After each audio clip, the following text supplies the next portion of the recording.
삼성전자 네. 드디어 6만 원 뚫었습니다. 참 힘들게. 근데 6만 전자는 저번에 살짝 뚫었다가 내려갔거든요, 네. 다시. 근데 어찌됐건 이재용 회장 이제 취임 이후 네. 분위기는 조금 새롭게 시작이 다 가려고 하는 분위기인 것 같은데 네. 그와 별개로 일단은 반도체 시장이 여전히 뭐 굉장히 뭐 낙관적이다. 뭐 네. 그런 상황도 아니고. 근데 오늘 얼핏 어디서 보니까 내년 하반기에는 다시 이제 반도체가 주도를 해나갈 것이다. 뭐 이런 얘기들도 네. 있어요. 혼재돼 있는 상태인데 삼성전자는 모두가 바라보는 지금 종목이다 보니 또 연말이고 네. 지금 6만 원 뚫었습니다. 어떻게 해봐야 될까요? 아니 이것도 보유자의 일단은 영역이니까. 사실 5만 원까지 한번 빠졌잖아요. 그때 네네네. 이제 빠졌을 때는 정말 업황도 너무 안 좋았고 네네네. 이게 끝이 안 보였거든요. 네네네. 언제 좋아질지도 모르고. 네네네. 그리고 올해 3분기에 이렇게 재고가 많이 늘 거라고는 이제 많은 분들이 예측을 못했죠. 그죠? 생각보다 재고가 더 많이 늘어나고 음. 수요가 완전히 무너져 버린 거예요. 음. 그래서 이제 주가가 한번 무너졌던 건데 그때 뭐 네. 시장도 안 좋았죠. 네네네. 근데 이제 이렇게 갑자기 바뀐 건 사실 4분기도 안 좋아요. 음. 4분기 내년 초까지는 반도체 안 좋은 거 맞습니다. 근데 중요한 건 다 알아요. 그러니까 호재도 다 알면 더 이상 호재가 아닌 것처럼 그죠? 악재도 다 알고 그때 5만 천 원 갔을 때 이미 그것까지 싹 반영을 해버린 거예요. 네네네. 그래서 밸류에이션이 뭐 거의 금융위기 수준까지 한번 갔다 왔거든요. 네네. 실제로. 이제 그 상태에서 바뀐 건 뭐냐면은 일단은 내년 2분기부터는 좀 그래도 바뀌지 않을까. 그리고 마이크론이 결정타를 알려줬죠. 9월 말에. 우리 힘드니까 이제 감산하겠습니다. 그죠. 감산을 한다는 거는 이제 항복한다는 얘기인데 옛날에도 업황 안 좋을 때 감산하면요. 나중에 몇 개월 후에는 이게 바뀌어요. 그 수요가 줄더라도 공급이 주니까 재고가 감소하면서 감사하죠. 가격 이제 상승을 좀 하기 시작하는데 그게 보였고 생각보다 또 굉장히 강도 높은 감산이었어요. 감산이 꼭 안 좋은 건 아니잖아요. 네, 그러니까 안 좋을 때 제일 안 좋은 게 치킨 게임 하는 거예요. 그죠? 안 좋은 거 아는데 나 점유율 늘리려고 더 계속 하는 거죠. 공격을 하는 거. 근데 그 후에 하이닉스마저도 확인. 우리도 감산. 그 다음에 그 일본의 키옥시아 도시가 네네네. 여기도 정말 30%면 엄청난 감산이거든요. 그죠. 이거 감산한다는 건 진짜 그러니까 어떻게 생각하면 정말 안 좋구나. 근데 노력하는구나 개선시키려고. 근데 여기에 삼성전자가 약간 초를 쳐버렸죠. 네. 우리는 안 해. 안 난다고. 그래서 하이닉스가 한번 난리가 그 나고. 뒤에 잠깐 말이 바뀌지 않았나요? 네. 근데 삼성도 인위적 감산을 하진 않는다. 이렇게 한 건데 뭐 그렇다고 엄청 공격적인 증산도 아닌데 네. 뭐 이 논란은 많아요. 삼성전자가 치킨 게임을 한다. 아닙니다. 삼성전자 치킨 게임 아닙니다. 해석은 많지만 어쨌든 지금 2, 3등 업체가 감산을 공격적으로 네. 했다는 건 대부분 이게 업황 바닥일 때 나오는 신호 중에 하나거든요. 그죠. 그래서 반도체 더 나쁠 게 뭐가 있냐. 그리고 내년에 DDR5 지원하는 인텔 사파이어 레피지가 드디어 네. 나옵니다. 네. 연기는 됐지만 우여곡절 끝에 나오고 그 요즘에 주가 오르잖아요. 오르는 이유 중에 하나가 전 제일 큰 거는 제로 코로나 때문인 것 같아요. 제로 코로나. 예, 제로 코로나가 어쨌든 이제 아직 결정은 안 됐는데 조만간 제로 코로나 그러니까 지금 논의는 하고 있는 것 같더라고요. 네네. 기사를 보니까. 네. 근데 어쨌든 시장에선 제로 코로나 이제 시작된 거 아니냐 이런 이런 기대감들이 좀 조금씩 붙는 것 같아요. 그러면 제로 코로나가 완화되면 어떻게 되겠습니까? 사람들이 밖에 나가서 스마트폰도 사겠죠. 그죠. 수요가 늘어나요. 이 반도체는 중국 경기에 정말 민감해요. 민감하죠. 예, 중국이 IT 제품 수요가 안 나오잖아요. 반도체 안 좋습니다. 근데 이제 치약은 지나가는 거다. 그래서 이제 이런 것들이 결합됐고 또 연말에 보통 또 공매도 쇼커버링 들어오잖아요. 그렇죠. 삼성전자도 얼마나 공매도 많이 해놨습니까? 이제 좀 사주는 거죠. 맞죠. 거기에 중국 리스크가 크니까 중국 팔고 야 한국에 삼성전자 사자. 약간 이런 분위기. 수급 개선. 중국 그 시진핑이 이제 싫으니까 네.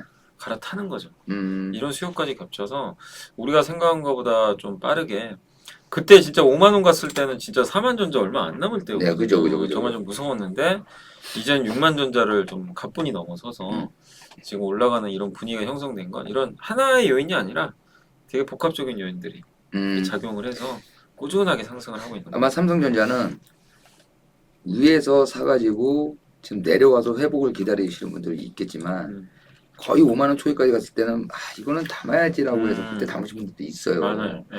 그러면 지금 가격으로 보면은 거의 한 20% 가까이 지금 수익이 나 있는 상태란 20% 말이에요. 올랐죠. 예. 그러면은 이분들 입장에서는 야 이거 또 6만 원 깨질 수도 있으니까 지금 조금 일단 팔고 봐야 되냐 이렇게 고민도 할 수도 있기 음. 때문에 참 애매한 지금 위치대다. 하지만 이미 우리가 알고 있는 악재는 어느 정도 뭐 실적인데 네. 이 부분 나왔고 이미 4분기도 안 좋다는 거 알고 있고. 네.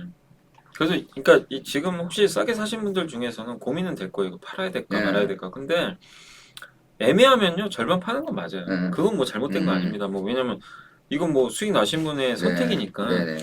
근데 이런 거죠. 내가 다 팔 거냐 음. 아니면 나는 끝까지 한번 가져갈 거냐 네. 이 고민인데 네. 애초에 들어갔던 생각 자체가 음. 나는 그냥 한번 짧게 플레이하면 너무 많이 빠졌으니까 네. 여기서 사놓으면 뭐 10에서 20% 수익 날 걸 기대하고 사신 분이면 네. 그건 저는 파는 게 맞다고 봐요. 그분 스타일상. 지금도 수익 꽤 났으니까. 네, 근데 네. 그게 아니라 나는 삼성전자 이 정도 가격에서 좀 사서 좀 1, 2년 버텨보면 큰 수익 나지 않을까. 그죠. 그런 마인드면 굳이 팔 이유가 없고요. 네. 지금 그리고 주가도 올라왔잖아요. 네네. 올라왔지만 지금 그래봐야 PBR 1.2배밖에 그죠. 안 돼요. 그죠. 옛날로 따지면 PBR 하단에 있어요. 아직도. 네. 그러니까 5만 원이 지금 PBR 한 배거든요. 네. 근데 지금 6만 원 좀 넘어서 1.2배인데 그죠. 과거 평균이 1.2에서 2배 사이예요. 원래 삼성전자가. 이번에 워낙 안 좋다 보니까 이 1.2배 깨고 네. 내려간 거죠. 그래서 당장 뭐 계속 간다가 아니라 지금 거의 한 배까지 찍고 1.2배까지 올라온 상황에서 굳이 여기서 내가 장기 투자한다면 고민할 단계는 아니에요. 아직도 좀 싸다. 많은 분들은 그럴 거예요. 야, 그 가격 안 온다 이제. 우리 흔히 하는 얘기로 야, 그 가격 안 와 이제. 그때 정말 일시적으로 한번 빠졌을 때 담은 게 잘 담은 거야라고 이제 얘기하시는 분들이 많았기 때문에 뭐 삼성전자뿐만 아니라 모든 기업이 힘든 상황에서 다 내려왔던 거라. 맞아요. 어찌됐건 간에 흐름은 좋다. 삼성전자가 지금 간만에 우리 6만 원 넘어서 좀 순항하고 네. 있기 때문에 한번 좀 지켜봅시다라는 이제 분위기고요. 하나 이제 LG 디스플레이. 이게 LG 디스플레이가 참 이게 진퇴양난이었던 게 공급 과잉에 따른 어찌됐든 재고 자산이 크게 늘어나가지고 공장까지 지금 막 이제 멈추고 중국은 아예 안 돌린다. 그리고 막 국내에서도 생산 라인 줄이겠다 파주도 뭐 그런 지경까지 갔었는데 오늘 갑자기 세계 최초로 뭐 디스플레이를 하나 개발을 했어요.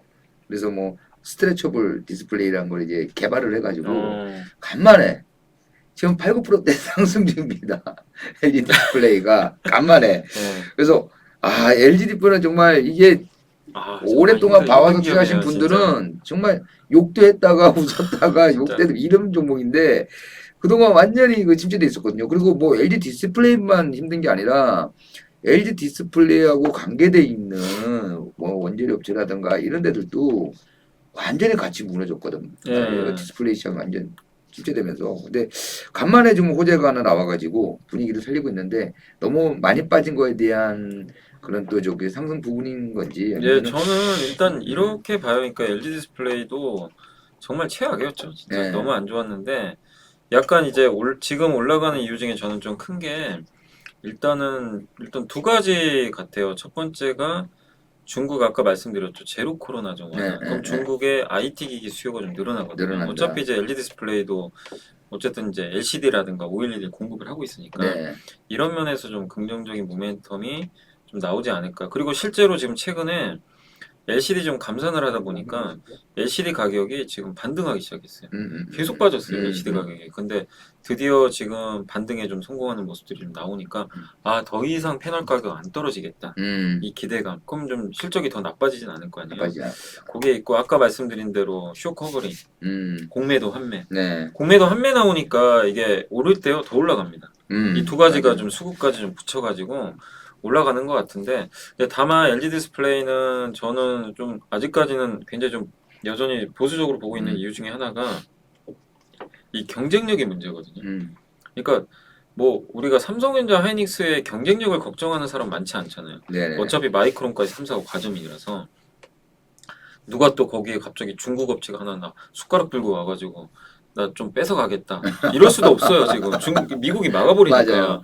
근데 이 디스플레이 시장 그게 아니라 원래 옛날에는 이렇게 밥상 차리면 LG 디스플레이가 제일 많이 먹었거든요. 맞아요. 근데 어느 날 BOE가 끼어들더니 이제는 BOE가 다 먹어요. 맞아요. 그 LG 디스플레이는 이제 이 밥상에서 나가려 그래요. 점점. 왜냐면 지금 시장도 줄기도 줄지만 중국 기업들이 그냥 원가 굉장히 무기 삼아가지고 너무나 공격적으로 증설을 하니까 LG 디스플레이 막 지금 적자가 견뎌, 엄청 못 견디죠. 못 견뎌요. 그래서 좀 안타까운 일이 발생했는데 이 상황에서 그래서 옆에다가 LG 디스플레이가 상을 또 차렸어요. OLED TV 있죠. 네. 상 차려 잘하고 있는데 이제 여기도 중국 이제 하려고 지금 자꾸만 정말. 호시탐탐 또 노리고 있는 거예요. 근데 이 상황에서 또 OLED TV도 좀 안 팔려요 지금. 그죠. TV 자체도 왜냐면 사람들이 TV 안 삽니다. 안 사죠. 잘 안 살라 그래요. 많이 바꾸기도 했어요. 네. 그때 한참 좋았잖아요. 또 2년 동안 참 디스플레이가. 많이 예. 바꿨잖아요. 근데 LG 디스플레이가 그럼 여기서 잘하려면 일단 중국이 이 시장에 못 들어와야 돼요. 반드시 OLED. 이게 필요한데 그걸 막을 방법이 없어요. 그죠. 그거 하나에다가 중소형 디스플레이 있잖아요. 네. 애플에도 납품하는데 이번에도 아이폰 14에 들어가는데 삼성보다 훨씬 물량이 적어요. 그리고 또 늦게 들어간 것 같아요. 네. 약간 뭐 기술적인 문제가 있었던 것도 같은데 근데 또 그 뒤에 또 비요인 또 쫓아가요. LG 디스플레이가 중간에 껴가지고 또 굉장히 또 고달파요 지금. OLED마저도 애플하고 좀 잘해보려고 하는데도 네. 이것마저도 지금 쉽지가 않고 그러니까 결국에 LG 디스플레이가 살아남으려면 중국을 압도적으로 이겨야 되고요. 네. 그 과정에서 중소형 디스플레이에서 삼성마저도 좀 어느 정도 따라잡는 이걸 보여줘야 되는데 아직은 못 보여주고 있어요. 그러니까 그런 것들이 눈에 보일 때까지는 우리가 아직은 LG 디스플레이는 조금 보수적으로 봐야 된다. 많이 빠져서 더는 안 빠지겠죠. 근데 LG 디스플레이가 이제 오늘 보유하신 분들은 기분 좋으시겠지만 네. 흥분할 게 아니라 진짜로 한번 고민을 해보세요. LG 디스플레이 지금 현 상황 막 적자가 몇 천억씩 나고 그죠. 왜 이렇게 날까? 이 불황인 건 알겠는데 이거를 타개할 수 있는 뭔가 다른 카드가 있는 건가? 예.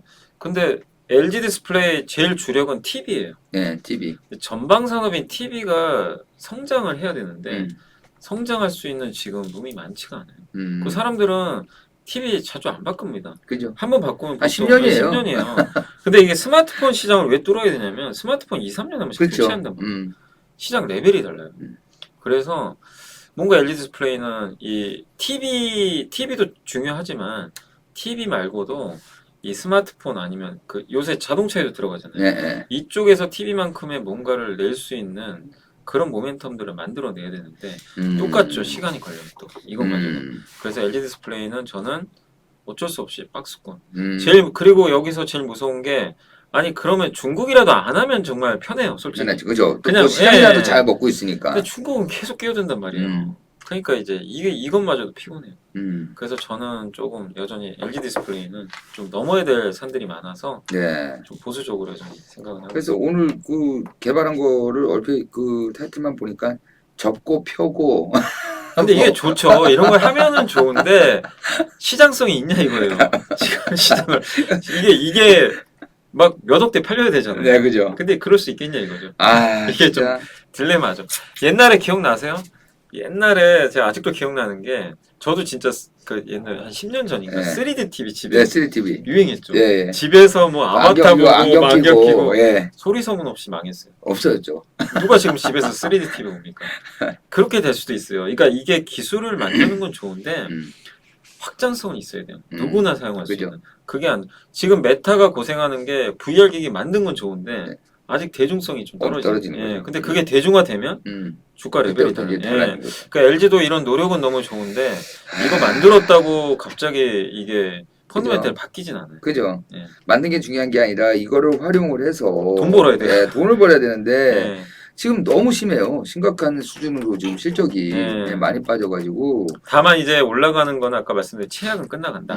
중국도 살아나고 그래서 이제 거기에 대한 반응이 좀 당분간 며칠은 나올 수 있는데 네. 그럴 때 여러분들이 흥분하기보다는 좀 또 한번 냉정하게 네. 살펴볼 필요는 있는 것 같습니다. 있는 것 같다. 지금 뭐 중장기적으로는 워낙 부침들이 심해서 뭐 주가가 당분간은 뭐 박스권에서 머물 수밖에 없는 좀 네. 구조이긴 하지만 또 LG 디스플레이 자체에서도 뭐 이런저런 고민을 하지 않을까 싶긴 이게 한데. 진짜 참 고민되는 게 주주분들 입장에서도 이게 참 LG 디스플레이가 참 이게 답답할 수 있는 게 답답하죠. 뭐냐면요. 투자를 안 하면 또 도태돼요. 이 그죠. 회사는. 그래서 막대하게 돈을 투자하는데 투자해서 돈 벌어야 되는데 적자를 봐요. 그러면 나는 배당을 못 받아요. 맞아요. 주주가 가져가지 못해요. 음. 그러니까 이런 좀 딜레마가 있어서 참 어려운 기업이다. 어려운 기업이다. 예, 이렇게 말씀드리겠습니다. 애증의 기업.